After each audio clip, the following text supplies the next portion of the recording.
আমার আমার বাড়ি কুষ্টিয়া জেলা হাটস হরিপুর।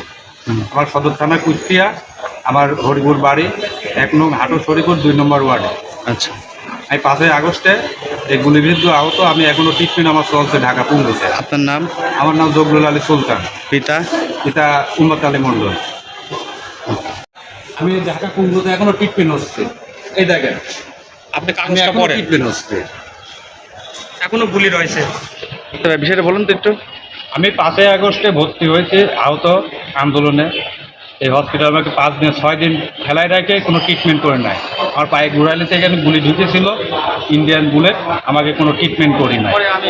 5 দিন পরে এখান থেকে রিপাইট করি আমি ঢাকা পুঙ্গুতে যাই। ওই দিনকে রাত 2টার দিকে আমাকে অপারেশন করে। এখানে 5 দিন পড়ে থাকার পরে আমার গুলি হচ্ছে ভাঙি টুকরো টুকরো হয়ে যায়। 2টা টুকরো এখনও রগের ভিতরে আছে। প্রতি মাসে আমি ঢাকা পুঙ্গুতে যাচ্ছি। আমাকে ট্রিটমেন্ট শুধু রাখছে ওষুধের উপরে, আর প্রতি মাসে 5,000 টাকা খরচ হচ্ছে। আমি ঠিকমতো কাজকাম করতে পারি না, চলতে ফিরতে পারি না। আমাকে কেউ আসে না, আমাকে যেটুকু দিয়েছে সরকার থেকে হেল্প করে। যে ইনি এখান থেকে সদর হসপিটাল থেকে থানায় ডিসি কোর্টে আমাকে অভিযোগ জানাইছে জগরুল আলী সুলতান নামে কোনো আহত চিকিৎসা নাই, কোনো জখম নাই, এটা বানোয়াট। এভাবে উচ্চ লেভেলে কাগজ পাঠাইছে। ইউনোয় থানায় ডিসি সাহেবের কাছে সব পাঠাইছে। আমি ডকুমেন্ট আমার সদর হসপিটালে এই ডক্টর জুবাইর স্যারের কাছে সব কিছু দাখিল করে দিয়ে দিয়েছি কাগজপাতি।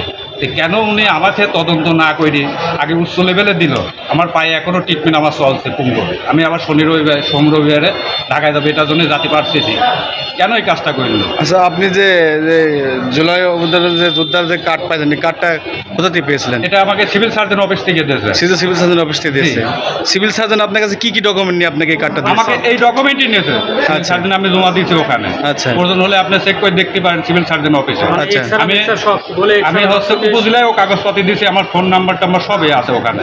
আচ্ছা, রক্ত টেস্ট আমার সম্পূর্ণ এ টু জেড কাগজ আমার দেওয়া আছে। এখন আমি আচ্ছা, এই পর্যন্ত যারা জুলাই যোদ্ধা তাদের যে অনেক রকম সুযোগ, মানে ত্রাণ বা টাকা অনেক কিছু দিয়েছে, তার মধ্যে আপনি কোনো কিছু পেয়েছেন? হ্যাঁ, জুলাই আগস্টে 5 আগস্টে যে অনুষ্ঠান হলো শিল্পকলায়, ওখান থেকে আমি 4500 টাকা চেক পাইছি। আমাকে কিছু সামগ্রিক উপহার দিয়েছে, এগুলো আমি পেয়েছি 5 আগস্টে। 5 আগস্টে শিল্পকলায় অনুষ্ঠান হলে ওখানে আমি পেয়েছি। আমাকে ওখানে ডকুমেন্ট নিয়ে, আমার গ্যাজেট নাম্বার নিয়ে, তারপরে যাচাই বাছাই করে আমাকে উপহারটা দিয়েছে। আমার যদি ডকুমেন্ট নাই থাকে তো কেন দেবে? আমার পায়ে এখনও ট্রিটমেন্ট চলছে, এটা কি ভুয়া?